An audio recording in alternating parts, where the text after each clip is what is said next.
அனைவருக்கும் வணக்கம். உலக புகழ்பெற்ற திருப்பதி ஏழுமலையான் கோவிலில் பக்தர்களுக்கு பிரசாதமாக வழங்கப்படும் லட்டு தனித்துவமானதாக இருக்கு. உலகில் வேறு எங்கும் இதுபோன்ற முறை கிடையாது. அது மட்டும் இல்லாமல் திருப்பதி ஏழுமலையான் பற்றிய பல சுவாரஸ்யமான தகவலை பற்றி தான் இன்னைக்கு நாம் அந்த வீடியோவில் தெரிஞ்சுக்க போகிறோம். இந்த வீடியோ ரொம்பவே பயனுள்ளதாக இருக்கும். அதனால் வீடியோவை கடைசி வரைக்கும் ஸ்கிப் பண்ணாமல் பாருங்கள். இது வரைக்கும் நம்ம சேனலை நீங்கள் இன்னும் சப்ஸ்கிரைப் பண்ணலைன்னா மறக்காமல் சப்ஸ்கிரைப் பண்ணிவிடுங்க. உங்களுக்கு திருப்பதி ஏழுமலையான் பிடிக்கும் அப்படின்னா ஓம் நமோ நாராயணா எனும் மந்திரத்தை மறக்காமல் கமெண்ட் பண்ணுங்கள். வாங்க வீடியோக்குள்ளே போகலாம். மனிதர்களாகிய நாம் வாழும் இந்த வாழ்க்கை காலம் முழுவதுமே பல விதமான இன்ப துன்ப அனுபவங்களை பெறுகிறோம். அதில் பெரும்பாலானோருக்கு பிரதான பிரச்சனையாக இருப்பது பொருளாதார நிலை. பொருளாதார நிலை உயர என்னதான் ஒருவர் கடுமையாக உழைத்தாலும் இறைவனின் அருள் ஒருவருக்கு அவசியமாகிறது.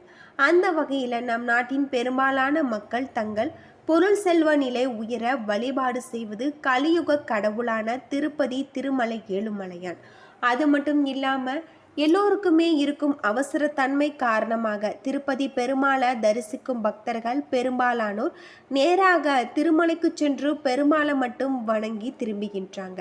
வெங்கடாஜலபதியின் முழுமையான அருளை பெற முதலில் நாம் வெங்கடேஷின் மனதின் என்றைக்கும் விட்டிருக்கக்கூடிய நம்முடைய பத்மாவதி தாயாரை நாம் வழிபாட செய்ய வேண்டும். ஆகையால் முதலில் அந்த தாயார் வீற்றிருக்கக்கூடிய திருச்சானூர் கோவிலுக்கு சென்று உங்களுடைய வாழ்க்கையில் பொருளாதார நிலை உயர அந்த பத்மாவதி தாயாரை மனதார வேண்டிக் கொள்ள வேண்டும்.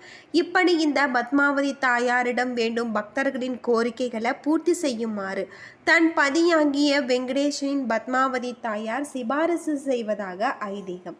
அன்றைய தினமோ அல்லது அதற்கு மறுதினமோ திருமலை மீது வெற்றிருக்கக்கூடிய ஏழுமலையான தரிசிக்க பாத யாத்திரையாக செல்வது சிறந்த பலன்களை கொடுக்கும். இப்படி நடந்து மலை ஏற முடியாதவர்கள் வாகனம் மூலமாகவும் மலைக்கு செல்லலாம். இந்த புனிதமான திருமலைகளை கடந்து திருமாலை நாம் தரிசிப்பது நம்முடைய வாழ்க்கையில் அற்புதமான ஒரு மாற்றத்தை ஏற்படுத்தும். அது மட்டும் இல்லாமல் இங்கு கோவில் கொள்ள அனுமதித்த அந்த மலையின் சொந்தக்காரராக ஸ்ரீ ஆதி வராகர் சுவாமியின் கோவிலில் உள்ள புஷ்கரணியில நீராடி அதன் பின்னர் வராக சுவாமியை வழிபாடு செய்ய வேண்டும். அதற்கு பிறகு திருமலையில் கோவில் கொண்டிருக்கக்கூடிய சீனிவாசனை தரிசனம் செய்ய வேண்டும். இப்படி இந்த வெங்கடேஸ்வரனை தரிசிக்கும் போது அவருக்கு உரிய மந்திரங்கள் தெரிந்தால் சில முறை ஜபித்து நாம் உங்களுடைய கோரிக்கையோ அல்லது விருப்பத்தையோ அவரிடம் மனமுருகி பிரார்த்தனை செய்து தெரிவிக்க வேண்டும். இப்படி செய்வதன் மூலம் திருச்சானூரில் வீற்றிருக்கக்கூடிய பத்மாவதி தாயாரின் சிபாரிசு அந்த பெருமாளும் ஏற்றுக்கொண்டு தன்னை மலை போல் நம்பி வந்த ஏறி பக்தர்களின் குறைகளையும் தீர்க்கக்கூடிய அருள்பாலிக்கக்கூடிய கடவுளாக தான் திருப்பதி ஏழுமலையான் இருக்காரு அப்படின்னே சொல்லலாம். திருப்பதி ஏழுமலையான் திருவுருவ சிலையில் சிலிர்க்க வைக்கும் ரகசியங்கள் இருக்குது அப்படின்னே சொல்லலாம். திருப்பதி ஆலயத்தில் இருந்து 1 கிலோமீட்டர் தொலைவில் சிலாதோரணம் என்ற அபூர்வ பாறைகள் இருக்குது. உலகத்திலேயே இந்த பாறைகள் இங்கு மட்டும்தான் இருக்குது. இந்த பாறைகளின் வயது 250 கோடி வருடம்.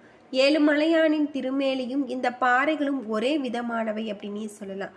எந்த ஒரு கருங்கல் சிலையானாலும் எங்காவது ஒரு இடத்துல சிற்பியின் ஒளிப்பட்டிருக்கக்கூடிய இடம் தெரியும். உலோக சிலையானது உலோகத்தை உருக்கி பார்த்த இடம் தெரியும். ஏழுமலையான் திருவுருவ சிலையில் அப்படி எந்த ஒரு அடையாளமும் இல்லை. எந்த ஒரு கருங்கல் சிலையை எடுத்துக்கொண்டாலும் சுறுசுறுப்பாக இருக்கும். ஆனால் ஏழுமலையான் திருமேனியில் நுணுக்க வேலைப்பாடுகள் எல்லாமே மெருகு போடப்பட்டது போல இருக்கிறதாகவும் ஏழுமலையான் விக்கிரகத்தின் நெத்திச்சுடி காதணிகள் புருவங்கள் நாபாகிரணங்கள் எல்லாமே நகைக்கு பாலிஷ் போட்டது போல பளபளப்பாக இருக்கும். ஏழுமலையான் திருவுருவ சிலைக்கு பச்சை கற்பூரம் சாத்துறாங்க. இந்த பச்சை கற்பூரம் ஒரு ரசாயனம், அரிப்பை கொடுக்கும் ஒரு வகை அமிலம். இந்த ரசாயனத்தை சாதாரண கருங்கல்ல தடவினால் கருங்கல் வெடித்துவிடும்.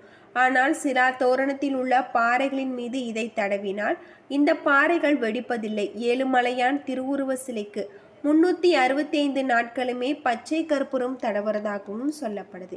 ஏழுமலையான் திருவுருவ சிலை எப்பொழுதுமே 110 டிகிரி பாரன்ஹீட் வெப்பத்தில் இருக்கு. திருமலை 3000 அடி உயரத்தில் உள்ள குளிர் பிரதேசம். அதிகாலையில் 4:30 மணிக்கு குளிர்ந்த நீர் பால் மற்றும் திரவியங்களால் அபிஷேகம் செய்கிறாங்க. ஆனால் அபிஷேகம் முடிந்தவுடன் ஏழுமலையானுக்கு வியர்க்கும். பீதாம்பரத்தால் இந்த வியர்வையை ஒற்றி எடுப்பாங்க.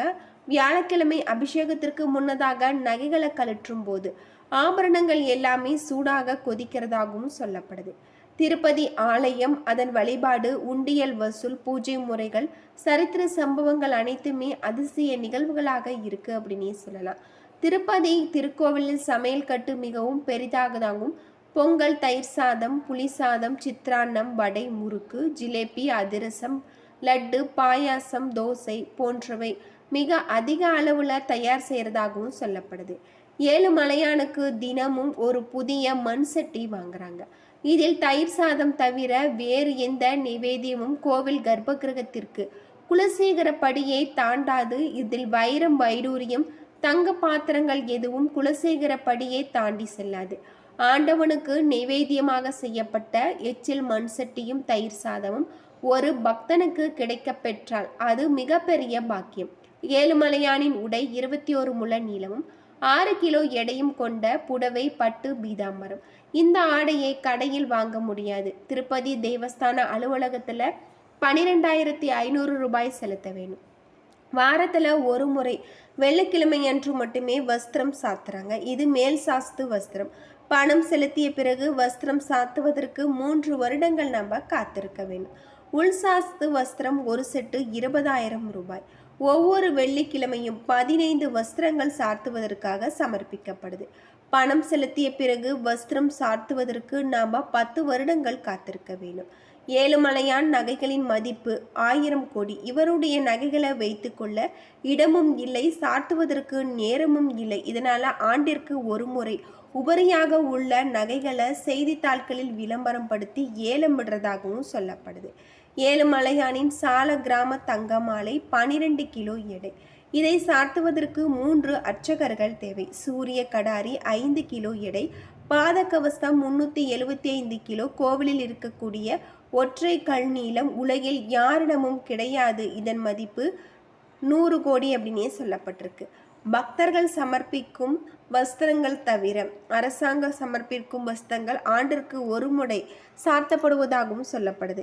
அபிஷேகத்திற்காக ஸ்பெயினில் இருந்து குங்குமப்பூ, நேபாளத்திலிருந்து கஸ்தூரி, பாரிஸ் நகரத்தில் இருந்து வாசனை திரவியங்கள் வருவதாகவும் உயர்தர பொருட்களை கொண்டு வரவழைக்கப்பட்டு தங்க தாம்பலத்தில் சந்தனத்தோடு கரைக்கப்படும். 51 வட்டில் பால் அபிஷேகம் செய்யப்பட்டு பிறகு காலை 4:30 மணி முதல் 5:30 மணி வரை அபிஷேகம் நடைபெறதாகவும் அபிஷேகத்திற்கு சுமார் 1 லட்சம் ரூபாய் செலவாகிறதாகவும் சொல்லப்படுது. இப்படி பல்வேறு சிறப்புகளை கொண்ட கோவிலாக தான் திருப்பதி ஏழுமலையான் கோவில் இருக்கு. அபிஷேகத்தின் போது ஏழுமலையான் தனது 3வது கண்ணை திறக்கிறதாகவும் சொல்லப்படுது. திருப்பதி ஏழுமலையான தரிசிப்பதால் நம்முடைய வாழ்க்கையில் இருக்கக்கூடிய அனைத்து விதமான பாவங்களும் தீரும் அப்படின்னு சொல்லப்படுது. பல சுவாரஸ்யமான தகவலை கொண்ட கோவிலாக தான் திருப்பதி ஏழுமலையான் கோவில் இருக்கு. திருப்பதி ஏழுமலையான தரிசிக்க தினசரி பல்வேறு மாநிலங்கள், மாவட்டங்களில் இருந்து ஏராளமான பக்தர்கள் வந்து செல்றாங்க. உலக புகழ்பெற்ற இந்த கோவிலின் பக்தர்கள் புது வரவு நாளுக்கு நாள் அதிகமாக காணப்படும். பெரும்பாலும் பக்தர்கள் சனி, ஞாயிற்று விடுமுறை நாட்களில் இந்த கோவிலுக்கு செல்ல திட்டமிடுறதாகவும் சொல்லப்படுது. என்ன நண்பர்களே, இந்த வீடியோ உங்களுக்கு பயனுள்ள தகவலை தந்திருக்கும்னு நினைக்கிறேன். வீடியோ பிடிச்சிருந்தால் லைக் பண்ணுங்கள், ஷேர் பண்ணுங்கள், கமெண்ட் பண்ணுங்கள். இது போல தகவலை தெரிஞ்சுக்க நம்ம சேனலை மறக்காமல் சப்ஸ்கிரைப் பண்ணுங்கள். நன்றி நண்பர்களே.